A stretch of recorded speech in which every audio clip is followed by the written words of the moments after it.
बिस्मिल्लाहिर्रहमानिर्रहीम। अस्सलाम वालेकुम नाज़रीन, आप यूट्यूब चैनल देख रहे हैं। मैं इमरान खान हूँ। ये बहुत अहम डेवलपमेंट्स हैं जो मैं आपके साथ शेयर करने जा रहा हूँ। रात गए जो मैंने वीलॉग किया था, मैंने 11:15 उसकी रिकॉर्डिंग की थी और आपको कहा था कि ये मैं इसलिए कर रहा हूँ कि ये रिकॉर्ड का हिस्सा रहे। मैंने बताया था कौन कौन जीत रहा था और कितने बड़े पैमाने पर जीत रहा था।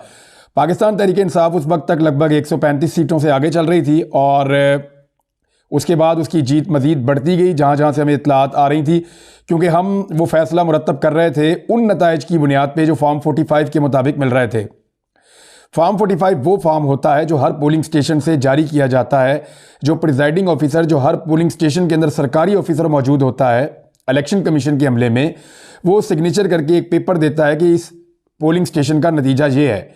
उन नताइज के मुताबिक जो फॉर्म 45 के नताइज थे, उनके मुताबिक जो उम्मीदवार जीत रहे थे वो पाकिस्तान तहरीक इंसाफ के हमायत याफ्ता उम्मीदवार थे और वो सिंपल मेजॉरिटी से काफ़ी आगे निकल रहे थे।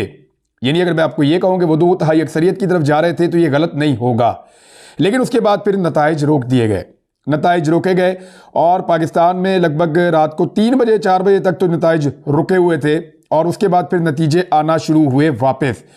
6 घंटे, 5 से 6 घंटे की ताखीर हुई, नताइज रुके। एक्चुअली हुआ क्या, अब मैं आपको ये बताता हूं, क्योंकि मैं इस कहानी के पीछे पड़ा हुआ था कि समझ आनी चाहिए कि ये 5-6 घंटे क्यों लिए गए। पूरे पाकिस्तान के अंदर एक ट्रेंड बन गया था।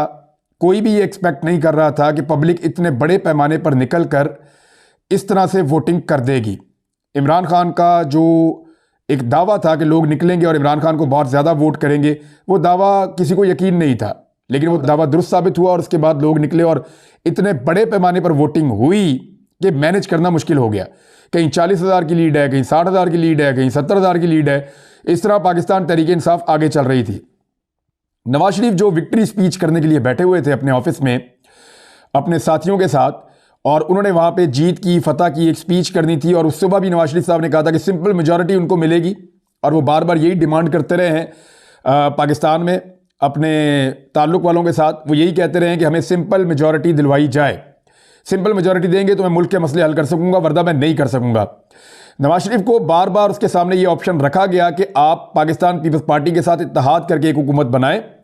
मुमकिन नहीं है कि इतने बड़े पैमाने पर धांधली की जा सके, लेकिन नवाज शरीफ उसके ऊपर राजी नहीं हो रहे थे। रात गए जब नवाज शरीफ साहब ने ट्रेंड देखे वोटिंग के, तो नवाज शरीफ साहब बहुत बदमजा हुए, जिसका मैं पहले ही आपको जिक्र कर चुका था। नवाज शरीफ साहब उठे और अपने साथियों के हमरा वहां से निकल गए। जो कारकुन आए हुए थे जीत का ऐलान सुनने के लिए, वो भी मायूस हो गए। मियाँ साहब के चेहरे के ऊपर मायूसी झलक रही थी। वो गाड़ी में बैठे और सोने के लिए अपने घर चले गए और उनके बाकी लोगों ने भी कोई प्रेस कॉन्फ्रेंस नहीं की। उस वक्त इस्लामाबाद के अंदर एक्टिविटी शुरू हुई और कुछ बड़े अहम लोग, अब मैं नाम नहीं लूंगा इस वक्त, लेकिन आपको आइडिया हो जाएगा। शरीफ खानदान की नुमाइंदगी वहां पे थी और जरदारी खानदान की नुमाइंदगी वहां पे थी। ये दो बड़ी पॉलिटिकल पार्टीज और कुछ और दीगर स्टेक होल्डर्स इस्लामाबाद में इकट्ठे हुए और इंतखाबात के रिजल्ट्स इनके इकट्ठे होने से पहले रोक दिए गए।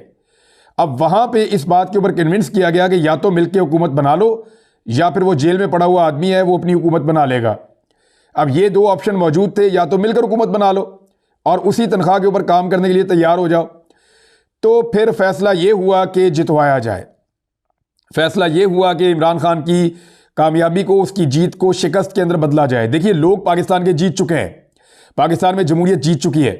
लोगों ने खौफ के बुत तोड़ दिए हैं, लोग निकले, लोगों ने वोट डाले, लोगों ने कामयाबी के साथ अपने वोट का हक अदा किया और गिनती के अंदर लोग जीत गए।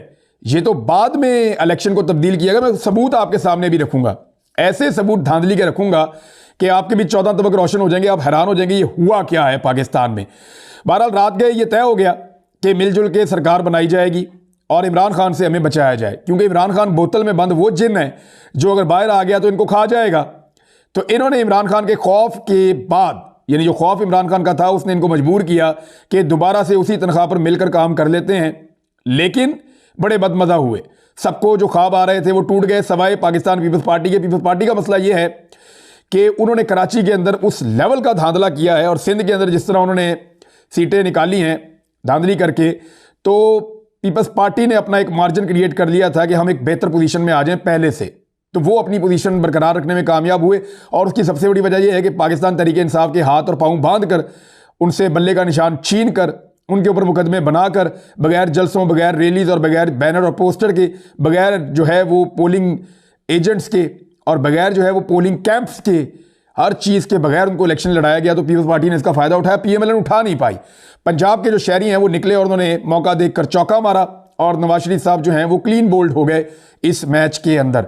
नवाज शरीफ साहब अपनी दोनों सीटें हार रहे थे जिस वक्त उठकर वो गए हैं, मानसेरा से भी और लाहौर से भी। यास्मीन राशिद तगड़ी लीड से उनको हरा रही थी।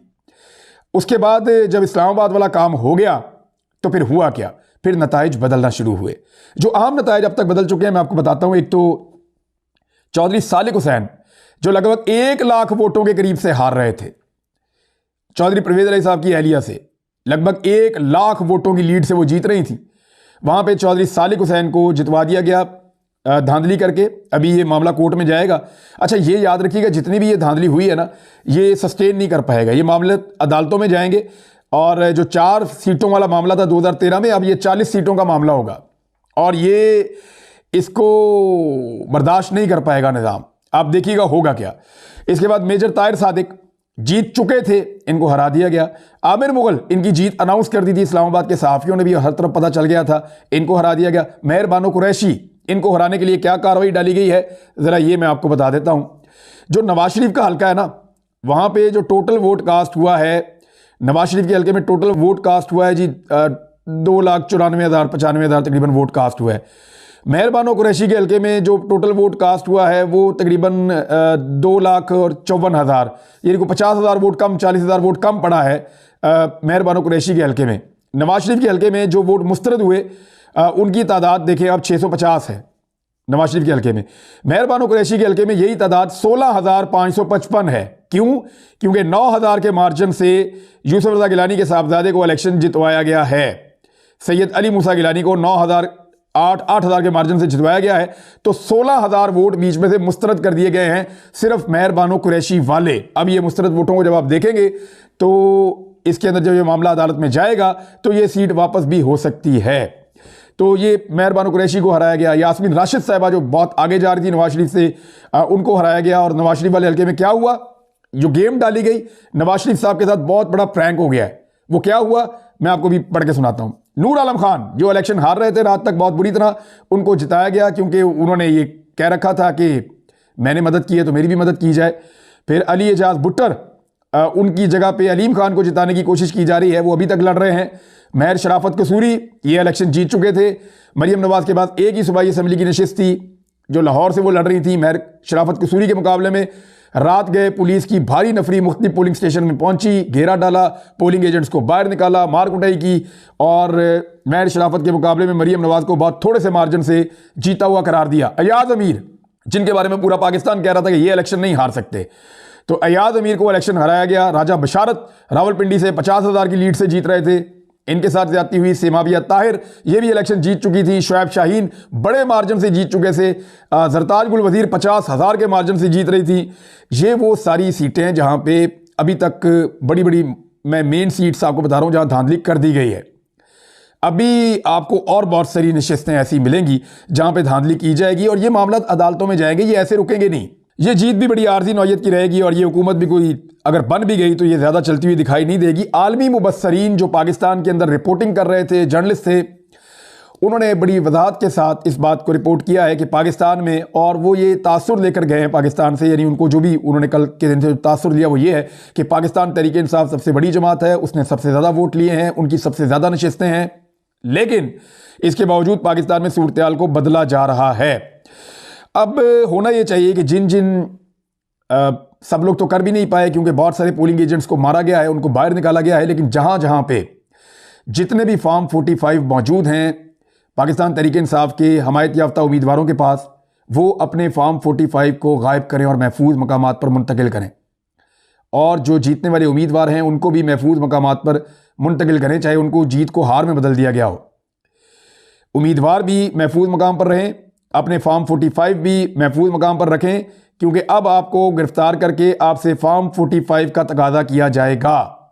ये फॉर्म 45 अभी भी आपकी लाइफ लाइन बन सकते हैं, लिहाजा ये काम तो फौरी तौर पे करना चाहिए। जिन उम्मीदवारों को लगता है कि उनके साथ ज्यादती हुई है, अब आपको समझ आ रही होगी कि इलेक्ट्रॉनिक वोटिंग मशीन जो इमरान खान साहब लाना चाहते थे उसको क्यों मना किया गया। अगर आज पाकिस्तान में इलेक्ट्रॉनिक वोटिंग मशीन होती तो नतीजा कल रात 9 बजे तक पूरे पाकिस्तान में आ चुका होता 90%, और रात 12 बजे तक लोग सो गए होते पूरा नतीजा सुनकर, और उस नतीजे के ऊपर कोई उंगली भी नहीं उठा सकता था। तो इलेक्ट्रॉनिक वोटिंग मशीन को इसलिए नहीं चलने दिया गया कि धांधली करनी होती है, इलेक्शन को मैनेज करना होता है और इलेक्शन के नताइज को अपने मुताबिक तब्दील करना होता है। किसी को नवाजना होता है और किसी को नहीं नवाजना होता, और किसी को दबाना होता है, उसके साथ ज्यादती करनी होती है। मरियम नवाज लाहौर की दोनों सीटें हार गई थी, उनको कैसे जितवाया जा रहा है ये भी आपके सामने है। मैं अब आपको ज़रा मियां नवाज शरीफ साहब का ज़रा फॉर्म 45 को आप देखें, और फिर एक फॉर्म, अच्छा फॉर्म 45 और फॉर्म 46 के अंदर ज़रा पहले आप फ़र्क समझ लें ये है क्या, क्योंकि जल्दबाजी में बहुत बड़ी बड़ी गलतियां हो गई हैं। ये सारी गलतियां अदालतों में जाएंगी और अदालतों के अंदर बड़े जूते पड़ने वाले हैं, क्योंकि अदालतों में जब ये सवालात वकील उठाएंगे तो नवाज शरीफ के वकला के पास या नवाज शरीफ की पार्टी के जो उम्मीदवारान हैं, जो जीतने वाले हैं बज़ाहिर, उनके पास कोई जवाब नहीं होंगे। वो बुरी तरह फंस चुके हैं। कैसे फंसे हैं देखें, मैं आपको बताता हूं। वो ऐसे फंसे हैं कि फॉर्म 45 होता है एक पोलिंग स्टेशन का, फॉर्म 47 होता है पूरे हलके का। एमएनए के हलके में मिसाल के तौर पे 200 पोलिंग स्टेशन है ना, या 300 पोलिंग स्टेशन है, तो 300 फॉर्म 45 होंगे, और इन 300 फॉर्म 45 को जब आप मिलाएंगे तो एक फॉर्म 47 बनेगा। इसको जरा आप अच्छी तरह समझ लें ताकि हर पाकिस्तानी को समझ आ जाए कि उनके साथ दाव लगाया क्या गया है। आपको समझ आ जाएगी कि एक्चुअली हुआ क्या है आपके साथ, पाकिस्तान के साथ क्या हुआ है। फिर सुन लें, फॉर्म 45 हर पोलिंग स्टेशन से एक निकलता है। अगर 300 पोलिंग स्टेशन है तो 300 फॉर्म 45 हैं। फॉर्म 47 आरओ के दफ्तर से एक निकलता है, और इसके अंदर तमाम फॉर्म 45 का जो नतीजा होता है उसको इकट्ठा करके जमा करके लिख दिया जाता है। तो इसको कहते हैं फॉर्म 47, ये हतमी नतीजा होता है। अब नवाज शरीफ के हलके का मैं सिर्फ एक आपको फॉर्म 45 पढ़ के सुना रहा हूं, सिर्फ एक फॉर्म 45। ये फॉर्म 45 क्या कह रहा है कि यास्मीन राशिद साहिबा ने 440 वोट लिए हैं और नवाज शरीफ साहब ने जो हैं वो 217 वोट लिए हैं।